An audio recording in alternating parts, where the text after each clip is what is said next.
नमस्कार, स्वागत है आपका ईटी नाउ स्वदेश पर। मैं हूं आपके साथ पूजा त्रिपाठी और आप देख रहे हैं गुड मॉर्निंग स्वदेश। इस शो में आगे हम आपको बताएंगे ग्लोबल मार्केट से पहले संकेत सुबह सुबह और इसके अलावा आज भारतीय बाजारों में क्या करना चाहिए, ये पहली रणनीति भी आपको बताएंगे। साथ ही साथ खबरों वाले शेयर्स, नतीजों के दम पर कहाँ एक्शन देखने को मिल सकता है, इन सब बातों पर अगले आधे घंटे हम चर्चा करेंगे। सबसे पहले शुरुआत करेंगे एशियाई बाजारों से और इस वक्त जो शुरुआती संकेत मिल रहे हैं वो कमजोरी के हैं। गिफ्ट निफ्टी लाल निशान में 25 अंक नीचे इस वक्त कारोबार कर रहा है। हांगकांग, कोरिया, जापान और चीन के बाजार सभी लाल निशान में कारोबार कर रहे हैं। हांगकांग के बाजार देखेंगे तो करीब 330 अंकों की कमजोरी हांगकांग के बाजारों में है और चीन के बाजार भी करीब 1% की कमजोरी के साथ ट्रेड कर रहे हैं। और गिफ्ट निफ्टी आपके स्क्रीन पर %0.5 नीचे 19,600 के नीचे कर रहा है कारोबार। तो एशियाई बाजारों से संकेत तो अच्छे नहीं आ रहे हैं, लेकिन अन्य ग्लोबल मार्केट का प्रदर्शन कैसा रहा ये एक बार देख लेते हैं, क्योंकि वहां से भी कमजोरी ही देखने को मिल रही है। हमने देखा डाउ जोन्स देखिए 330 अंक नीचे है, बॉन्ड यील्ड्स में बढ़त देखने को मिल रही है। तो और किस तरह के डेटा आए हैं कल देर शाम और ग्लोबल मार्केट्स में किस तरह का प्रदर्शन देखने को मिला, एक बार ये भी समझ लेते हैं। हमारे साथ मुंबई स्टूडियो से विश्व मोहन जुड़ चुके हैं पूरी जानकारी लेकर। विश्व मोहन, गुड मॉर्निंग।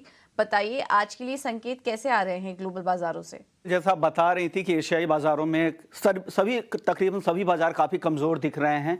अमेरिकी बाजारों का भी यही हाल था। डाउ जोन्स 332 अंक, नैस्डैक देखे करीब करीब 220 अंकों की गिरावट यहाँ दिखी। S&P में करीब करीब 1.5% की गिरावट दिखी। नतीजों की बात करें तो मिले जुले नतीजे थे। कुछ नतीजे जैसे टेस्ला के नतीजे काफ़ी कमज़ोर थे, बस शेयर भी टूटा। मॉर्गन स्टैनली में 2020 के बाद सबसे बड़ी गिरावट दिखी, लेकिन कुछ नतीजे अच्छे भी थे। PNG की अगर बात करें, नेटफ्लिक्स की बात करें तो वहाँ पर नतीजे अच्छे आए, अनुमान से बेहतर नतीजे थे, तेजी भी दिखी। लेकिन बाजार क्या देख रहा था? बाजार आज फेड चेयरमैन का भाषण होना है, उस पर इंतजार है। फिर से महंगाई एक बार सेंटर स्टेज पर रहने वाला है। और इसके अलावा बॉन्ड यील्ड, जहां भी फेड चेयरमैन के भाषण की बात आती है तो बॉन्ड यील्ड अचानक से तेज हो जाता है। उनको पता है कि महंगाई बढ़ेगी तो बॉन्ड यील्ड को सपोर्ट मिलेगा। फेड का रुख सख्त ही रहने वाला है, क्योंकि क्रूड की रेट आप देख रहे हैं, जिस तरह से मिडिल ईस्ट में टेंशन है, उससे कच्चा तेल का $93 तक ब्रेंट क्रूड का भाव गया था। हालांकि आज हल्की नरमी जरूर दिख रही है, लेकिन अभी भी $91 के ऊपर ब्रेंट क्रूड का भाव है। और यही चिंता है जो अमेरिकी बाजार पर सबसे ज्यादा गिरावट दिख रही है। 10 ईयर बॉन्ड यील्ड को आप देखिए 4.95% तक आ गया है। 2016 साल की नई ऊंचाई पर पहुंच चुके हैं। तो ये सबसे बड़ी चिंता। अब देखते हैं फेड चेयरमैन का बयान क्या आता है, वहां पर आगे के रुख का पता चलेगा। लेकिन एक आज डेटा भी आने वाले यूएस में, जहां बाजार नजर रखेगा। एक है एग्जिस्टिंग होम सेल्स डेटा, यानी मौजूदा जो घर है उसकी बिक्री के डेटा, उसके आंकड़े रहेंगे। और साथ ही वीकली जॉबलेस क्लेम के जो आंकड़े आते हैं वो कैसे रहते हैं, उस पर भी बाजार की नजर रहेगी। यूरोप के बाजार कल वहां पर भी 1% से ज्यादा की गिरावट दिखी थी। गोल्ड में सेफ हेवन बाइंग अब ज्यादा देख रहे हैं, रिस्कियर एसेट से लोग पैसा लगा रहे हैं। कल गोल्ड में 1% से ज्यादा की तेजी दिखी। अभी भी कॉमेक्स गोल्ड $1960 के आसपास है। तो कुल मिलाकर रिस्की एसेट्स यानी इक्विटी मार्केट के लिए संकेत अच्छे आज के लिए बिल्कुल नहीं दिख रहे हैं और सेफ हेवन बाइंग गोल्ड में दिख रही है। पूजा, तो गोल्ड में खरीदारी दिख रही है, लेकिन इक्विटी मार्केट के लिए संकेत अच्छे नहीं हैं। और आज जैसा कि विश्व बता रहे थे कि फेड चेयरमैन के बयान पर नजर रहेगी। वो महंगाई को लेकर, ब्याज दरों में बढ़त को लेकर क्या कहते हैं, ये काफी इंपॉर्टेंट होगा देखना। और उसके पहले हम देख रहे हैं कि बॉन्ड यील्ड्स, बॉन्ड मार्केट से जो संकेत है वो भी तेजी के हैं। तो वो इक्विटी मार्केट के लिए कहीं ना कहीं नेगेटिव हो सकता है, क्योंकि 16 साल की ऊंचाई पर पहुंच चुके हैं बॉन्ड यील्ड्स। तो देखना होगा कि आज फेड चेयरमैन की तरफ से क्या कुछ कमेंट्स आते हैं। उसके पहले तो कमजोरी है, बट ये एक इंपॉर्टेंट इवेंट है जिस पर कि आज बाजार की नजर रहेगी। बहुत बहुत शुक्रिया विश्व मोहन आपका ये सारी जानकारी देने के लिए। तो संकेत यहाँ से तो अच्छे नहीं आ रहे हैं और एफआईज और डीआईएस के आंकड़े भी कुछ बेहतर नहीं है। अकेले कैश मार्केट में डीआईएस की तरफ से खरीदारी का आंकड़ा है करीब 1460 करोड़ के आसपास, 1470 करोड़ के आसपास का। लेकिन एफआईआईज बिकवाली ही करके गए। कैश मार्केट में भी 1830 करोड़ की बिकवाली का आंकड़ा है। इंडेक्स फ्यूचर में भी बिकवाली है 385 करोड़ की और इंडेक्स ऑप्शन में 28,425 करोड़ की बिकवाली का आंकड़ा है। तो यहाँ से भी संकेत अच्छे नहीं नजर आ रहे हैं। और ऊपर से आज एक्सपायरी भी है, निफ्टी की वीकली एक्सपायरी भी है। तो उसको देखते हुए आज कौन से अहम इंपॉर्टेंट होंगे, एक्सपायरी का कितना असर आज बाजार पर रहेगा, ये भी हम समझ लेते हैं। हमारे साथ डिम्पी कालरा जुड़ चुके हैं। पूरा अपडेट लेकर। Dimpy, good morning. बताइए, आज भी कुछ लेवल्स में चेंजेस होंगे या वही रणनीति लेके चले, इंडेक्स से दूर रहे? देखिए, इसमें कोई दो राय नहीं है कि कल मार्केट के अंदर एक स्ट्रेंथ थी 11 बजे तक, और 11 बजे के बाद जैसे जो बाइडेन यूएस से उड़े और इसराइल की तरफ पहुंचे, ना जाने बाजार को क्या हुआ कि एकाएक मार्केट के अंदर सेलिंग का प्रेशर जोरदार आ गया और उसने निफ्टी के कुछ क्रिटिकल लेवल्स को ब्रेक किया है। निफ्टी से ज्यादा डैमेज हुआ बैंक निफ्टी को, जिसने 44,000 बहुत अच्छे से मेंटेन किया हुआ था, उसने कल 44,000 का साथ छोड़ दिया। दो चार इंपॉर्टेंट पॉइंट है, मैं अगर आपको पहले नोटिस कराता हूँ। पहले आते हैं निफ्टी पे। निफ्टी के अंदर कल हुआ क्या है कि निफ्टी के अंदर कल अनवाइंडिंग का प्रेशर बना। अनवाइंडिंग काफी दिनों के बाद देखने को मिली है। शॉर्ट्स होते हैं तो कवर हो जाते हैं, बट अनवाइंडिंग कवर होने में समय लगता है। दूसरा पॉइंट, हमने आपको कई बार आपके सामने पॉइंट रखा था कि जब तक 850 पार नहीं होगा तब तक आप कोई बड़ी पोजीशंस ना लीजिएगा, हल्के हाथ से काम कीजिए, ऑप्शन से थोड़ा अवॉइड कीजिए। तो जिन्होंने हमारी बात मानी है वो अच्छे से कल फॉल के अंदर बच गए, और जिन्होंने एग्रेसिव पोजीशंस रखी हुई हैं तो उनके लिए मैं बता देता हूँ 19,500, 600, 700 मैंने 3 सपोर्ट एरियाज आपको बताए थे। 700 वाला कल चला गया, 600 और 500 अभी भी सपोर्ट बाजार के पास बाकी है। देखिए, बाजार ऐसे ना टूटेगा भी नहीं और ऐसे चलेगा भी नहीं। मार्केट को ट्रिगर चाहिए, अर्निंग से बहुत सारी जगहों से फ्यूल एक साथ चाहिए, और वो एक ट्रिगर पे ब्रेकआउट पे ब्रेकडाउन नहीं करेगा। तो इसलिए अभी 600, 700, 500 जब तक रेंज ब्रेकआउट नहीं होती है तब तक मार्केट को एक सीवियर प्रॉब्लम में आ गया है, ऐसा कहना भी जल्दबाजी है। तो हमने कल भी आपको बताया था, अपने रिस्क के अकॉर्डिंग आप अपने स्टॉप लॉसेस रखिएगा। 500, 600, 700 एक गया है, 2 स्टॉप लॉसेस अभी भी बाकी हैं, यानी कि स्विंग वालों का तो चला गया, लेकिन जो थोड़ा पोजिशनली ट्रेड रखते हैं उनके स्टॉप लॉसेस अभी भी बाकी हैं। दूसरी बात, ऑप्शंस में आज भी एक्सपेरिमेंट करने की जरूरत है। एक तो आज वीकली एक्सपायरी है निफ्टी की, और दूसरा थोड़ा बहुत पोजिशंस को भी सेटल होने के लिए समय चाहिए। हो सकता है सुबह आपको गैप डाउन से वापस एक प्रॉब्लम आ जाए। एक और चीज बैंक निफ्टी पे नोटिस कराना जरूरी है। 28% का ओपन इंटरेस्ट एडिशन हुआ है कल, और वहां पे हुई है ह्यूज फ्रेश शॉर्टिंग। ह्यूज, मैं वर्ड इस्तेमाल कर रहा हूँ, ह्यूज। ये ह्यूज का मतलब क्या होता है कि यहाँ पे ओपन इंटरेस्ट फोर्स की तरह काम करेगा। मार्केट के अंदर अब कुछ बड़ा होने जा रहा है, खासकर बैंकिंग के अंदर कुछ बड़ा होने जा रहा है। ये कल जो पोजीशंस बनी है ये इस बड़े का सूचक है। अब वो बड़ा गिरावट के तौर पर होगा या बढ़त के तौर पर होगा, ये भी थोड़ा कहना इसलिए जल्दबाजी है क्योंकि सपोर्ट और रेजिस्टेंस अभी भी उस लेवल के नहीं टूटे जिस लेवल से हम बड़े की बात बोल रहे हैं। तो इसलिए 44,000 एक बार वापस से रीगेन कर जाएगा तो यही 28% का ओपन इंटरेस्ट आपके लिए फोर्स का काम करेगा ऊपर की तरफ। यही अगर 43,500 चला जाएगा तो यही 28% का ओपन इंटरेस्ट फोर्स की तरह काम करेगा नीचे की तरफ। तो इसलिए be aware in the bank Nifty. Nifty अभी भी स्टेबल है, खास बड़ी दिक्कत नहीं है। 500-600 का स्टॉक अभी बाकी है। ऑप्शन से बचे स्टॉक्स में काम करें, ये ज्यादा सही रणनीति होगी। ठीक है, ऑप्शन से बचिए, स्टॉक स्पेसिफिक रहिए अभी भी, और आज तो एक्सपायरी है तो कोई भी जोखिम उठाने की ज़रूरत नहीं है, स्टॉक स्पेसिफिक ही रणनीति अपना के चलिए। डिम्पी, बहुत बहुत धन्यवाद आपका जुड़ने के लिए हमारे साथ और ये रणनीति सुझाने के लिए। तो मार्केट पर एनालिसिस सुना अभी आपने डिम्पी का, लेकिन आगे बढ़ते हो तो ऐसे में मार्केट में ट्रेड कैसे करें, कहाँ करें, ये एक बार देख लेते हैं। और हमारे साथ फ़ोन लाइन पर आदित्य जुड़ चुके हैं, आदित्य अरोड़ा, अपनी स्ट्रैटेजीज बताने के लिए। Aditya, thank you so much समय देने के लिए अपना इटीना स्वदेश को। तो निफ्टी और बैंक निफ्टी के लेवल्स तो हमने समझे, क्या ट्रेड करने की सलाह देंगे या फिर अवॉइड करें, और किन स्टॉक में, किन सेक्टर्स में फिर आप सलाह देंगे ट्रेड करने के लिए? गुड मॉर्निंग पूजा। देखिए, ट्रेंड बाजार में थोड़ा सा वीक है तो हम डिफेंसिव के साथ जाएंगे, और मेरा मानना है कि थोड़ा दिन बाजार करेक्ट कर सकता है, बट अगर थोड़ा सा नजरिया लंबा बना है 2 महीने का तो I think the trend is positive. नीचे से बाइंग का एक अच्छा अवसर मिलेगा, और वो कब मिलेगा, वो बाजार में एक बार ट्रेंड पैटर्न जैसे बनते हैं वो तभी हमको पता चलेगा। बट 2-3 महीने का नजरिया पॉजिटिव है, और जल्दी भी हो सकता है डिपेंडिंग ऑन द पैटर्न। तो हमने 2 स्टॉक सिलेक्ट किए। एक क्रिसिल किया है जो डिफेंसिव है, ज्यादा मार्केट रिलेटेड मूवमेंट इसमें आता नहीं है, पैटर्न्स अच्छे बन रहे हैं, बाय का ट्रेड है इसमें। तो 4052 में बाय करेंगे क्रिसिल को। 3,800 का रहेगा स्टॉप लॉस, और 4,300 से 4,600 का रहेगा target. Second stock blue star, उसे 944 में बाय करेंगे, 880 का रहेगा स्टॉप लॉस, और 1,010 एंड 1,100 का रहेगा target. Okay, thank you Aditya. ये रणनीति सुझाने के लिए तो ब्लू स्टार अच्छा लग रहा है और क्रिसिल भी आइडेंटिफाई किया है आदित्य ने 4300 के लक्ष्य के लिए। इन दोनों स्टॉक्स पर नजर रखिए। क्रिसिल में कल भी हमने देखा था 4.5% की तेजी थी, आज भी यहाँ पर आप खरीदारी करके चल सकते हैं। चलिए अब आगे बढ़ेंगे और बात करते हैं खबरों वाले शेयर्स की, और उसमें सबसे पहले नतीजे पर नजर डाल लेते हैं एक बार। कल कौन कौन से अहम नंबर्स आए और कैसे रहे, ये बताने के लिए आशीषा हमारे साथ जुड़ चुकी हैं। आशीषा, गुड मॉर्निंग। बताइए नंबर्स कैसे रहे, क्या इंपॉर्टेंट था उन आंकड़ों में और कैसे रहे नतीजे? जी हाँ, 4 निफ्टी कंपनीज के नतीजे आए कल मार्केट आवर्स के बाद। सबसे पहले बजाज ऑटो की बात करते हैं। नतीजे काफ़ी अच्छे थे, मैनेजमेंट ने गाइडेंस भी मेंटेन करी है और आउटलुक भी काफ़ी स्ट्रॉन्ग है। आंकड़ों की बात करें तो रेवेन्यूज 10,777 करोड़ पे आए हैं, जो सिक्वेंशियल बेसिस पर 4.5% का ग्रोथ है।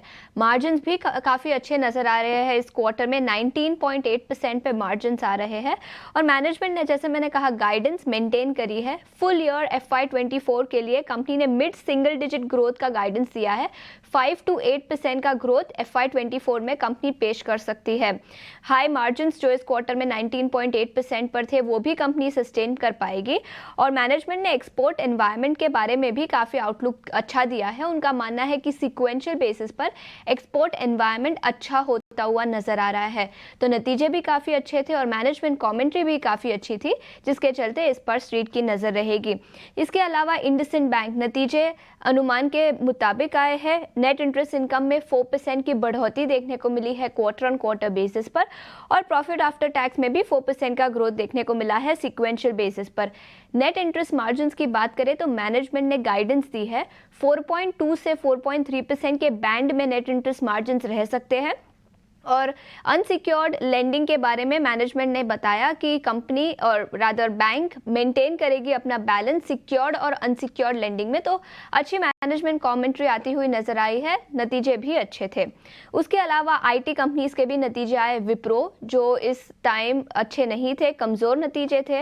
रेवेन्यूज़ में मार्जिनल 0.6% का ग्रोथ देखने को मिला सिक्वेंशियल बेसिस पर, लेकिन प्रॉफिट आफ्टर टैक्स में सिक्वेंशियल बेसिस पर डिक्लाइन देखने को मिला। मार्जिन्स की बात करें तो इस क्वार्टर में 16.1% पे आए हैं। याद रखें, विप्रो ने वेज हाइक्स डिफर किए थे और अब मैनेजमेंट ने क्लैरिफाई किया है कि 1 दिसंबर से वेज हाइक्स इफेक्टिव हो जाएंगे। इस क्वार्टर में तो मार्जिन्स बढ़े हैं 10% से, लेकिन वेज हाइक का इम्पैक्ट थर्ड और फोर्थ क्वार्टर में देखने को मिलेगा और उसी के चलते मार्जिन्स पर थोड़ा सा इम्पैक्ट देखने को मिल सकता है।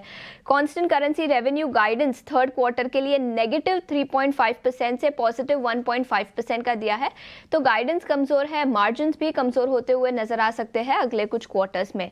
और LTI माइंडट्री के भी नतीजे आए। नतीजे काफ़ी अच्छे थे और कॉमेंट्री भी काफ़ी अच्छी आती हुई नजर आई। डॉलर रेवेन्यू इन लाइन था। रुपी रेवेन्यू की बात करें तो 8,900 करोड़ के आसपास आया है इस क्वार्टर में। मार्जिन्स भी अनुमान से बेहतर थे। 16% पे एबिट मार्जिन्स आए हैं वर्सेस 15.5% जो हमारा अनुमान था। मार्जिन बीट था। वेज हाइक्स अंडरटेक किए थे, उसके बावजूद मार्जिन्स इस क्वार्टर में अच्छे दिख रहे हैं और मैनेजमेंट कमेंट्री अच्छी आई है। उनका मानना है कि सेकेंड हाफ ऑफ FY24 में भी नतीजे कमज़ोर अच्छे देखने को मिल सकते हैं सेकेंड हाफ में। इसके अलावा कई और कंपनीज के नतीजे आए। बंधन bank, UTI, AMC, ICICI Lombard और शॉपर स्टॉप के नतीजे कमज़ोर थे, लेकिन परसिस्टेंट सिस्टम, टीटागढ़ रेल, 5 पैसा, RPG लाइफ जैसी कुछ कंपनीज थी जिनके नतीजे अच्छे देखने को मिले इस क्वार्टर में। ओके, तो वो काफ़ी लंबी लिस्ट थी, लेकिन उसमें इम्पॉर्टेंट नंबर्स अभी आशीषा हाईलाइट कर रही थी। बैंक्स की बात करें तो इंडसइंड बैंक के नंबर्स अच्छे आए हैं, लेकिन बंधन बैंक के नंबर्स कमज़ोर नज़र आ रहे हैं।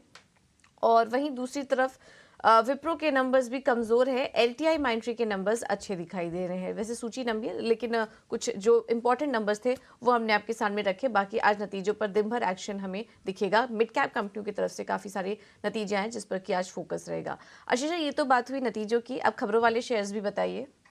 सबसे पहले वेल्सपन कॉर्प की बात करते हैं। कंपनी को एक बड़ा ऑर्डर मिला है मिडिल ईस्ट से। 61,000 मेट्रिक टन्स के पाइप्स का ऑर्डर मिला है मिडिल ईस्ट से और कंपनी की टोटल ऑर्डर बुक अब 1,91,000 मेट्रिक टन्स के आसपास है। 4 अगस्त से अभी तक कंपनी को टोटल इतने ऑर्डर्स मिले हैं। काफ़ी बड़ा ऑर्डर आता हुआ नजर आ रहा है, जिसके चलते इस स्टॉक पर स्ट्रीट की नज़र रहेगी। इसके अलावा केफिन टेक्नोलॉजीज, यहाँ पर भी एक ऑर्डर विन है। कंपनी को LIC पेंशन फंड लिमिटेड से एक बड़ा ऑर्डर मिला है। हुडको की बात करें तो स्टॉक कल भी फोकस में था। गवर्नमेंट अपना स्टेक बेचना चाहती है। बेस ऑफर 3.5% की थी, लेकिन अब गवर्नमेंट ने बेस ऑफर बढ़ा दी है और अब गवर्नमेंट टोटल 7% बेचेगी। हुडको पर आज भी स्ट्रीट की नजर रहेगी। इसके अलावा बजाज हेल्थ केयर की बात करते हैं, जहां कंपनी ने अल्कलॉइड एक्सट्रैक्शन प्लांट वडोदरा में कमीशन कर दिया है और इसी के चलते कंपनी की कैपेसिटी अब 3 टाइम्स हो चुकी है वर्सेस एग्जिस्टिंग कैपेसिटी। इसके अलावा एफएमसीजी कंपनीज पर आज स्ट्रीट की नजर रहेगी। नेस्ले, HUL, ITC, वोल्टास और हैवेल्स जैसी कुछ कंपनीज है जिसके नतीजे आज आएंगे। मिड कैप IT से भी कई सारे नतीजे आज एक्सपेक्टेड है। एम्फेसिस, कोफोर्ज के तो नतीजे आ गए कुछ समय पहले। मैस्टेक और NIIT टेक जैसे कंपनीज के नतीजे आएंगे और UltraTech cement major UltraTech cement के भी नतीजे मार्केट आवर्स में एक्सपेक्टेड है, तो इस पर भी अपनी नजर रखें। ओके, ठीक है। तो ये कुछ अहम नंबर्स आएंगे, इस पर भी बाजार की नज़र रहेगी और खबरों वाले शेयर्स के चलते भी जिन स्टॉक्स पर एक्शन दिखेगा वो अभी आपको आशीषा उसका पूरा एनालिसिस करके बता रही थी। थैंक यू सो मच आपका ये सारी जानकारी देने के लिए। कमोडिटी मार्केट से जुड़ी रणनीति की हमारे साथ मोतीलाल ओसवाल से अमित सजीजा जुड़ चुके हैं। Amit, thank you so much ET Now स्वदेश को समय देने के लिए। बताइए कमोडिटी मार्केट को आज कैसे ट्रीट करें? जी, गुड मॉर्निंग। देखिए, मिडिल ईस्टर्न टेंशन के चलते हमने गोल्ड और सिल्वर में कल के सेशन में शानदार तेजी आते हुए देखिए। खास करके गोल्ड ने परफॉर्म किया था और आज भी कहीं ना कहीं स्पॉट गोल्ड $1950 के आसपास ट्रेड कर रहा है।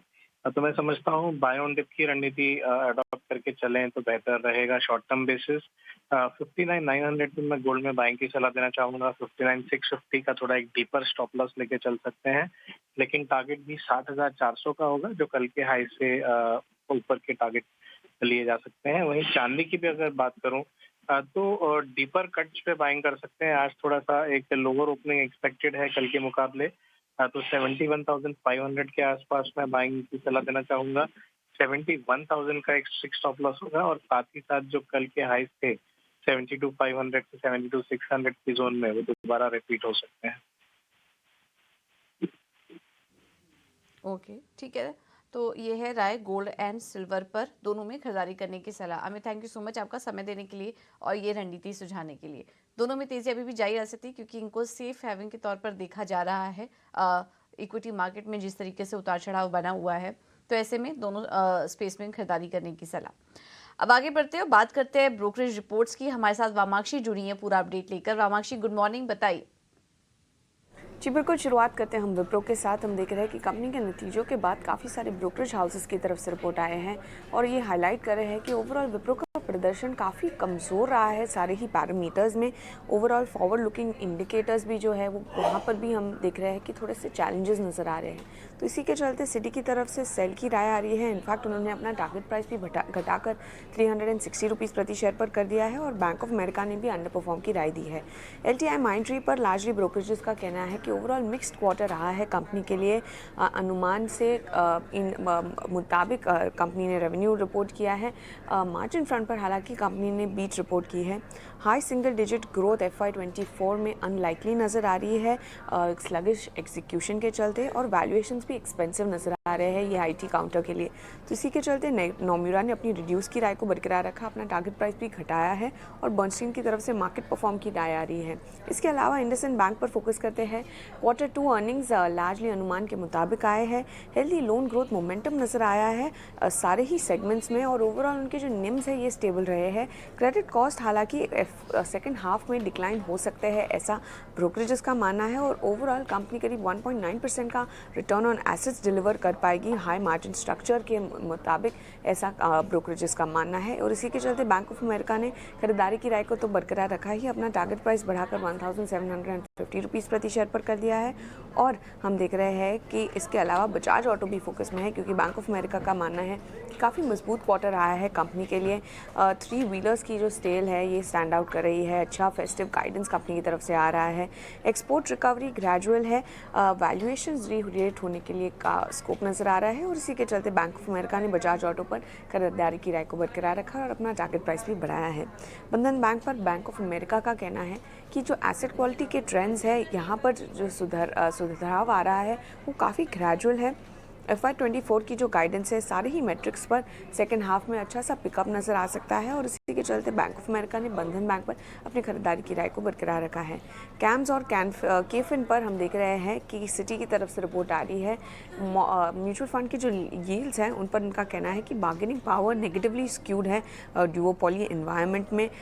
MF रेवेन्यूज़ डोमिनेट कर सकते हैं और इनफैक्ट इन्वेस्टमेंट्स जो है डाइवर्सिफिकेशन में ये हालांकि एक ड्रैग हो सकता है इन सारे काउंटर्स के लिए और इसी के चलते कैम्स पर इनिशिएट की है कवरेज बिकवाली की राय के साथ। केफिन पर उन्होंने इनिशिएट की है बिकवाली की राय के साथ कवरेज।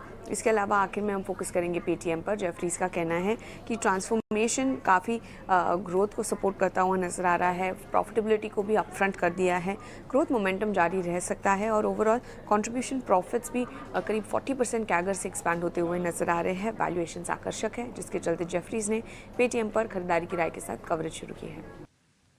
ओके, थैंक यू आवांशी ये सारी जानकारी देने के लिए। चलिए अब इस शो में इतना ही।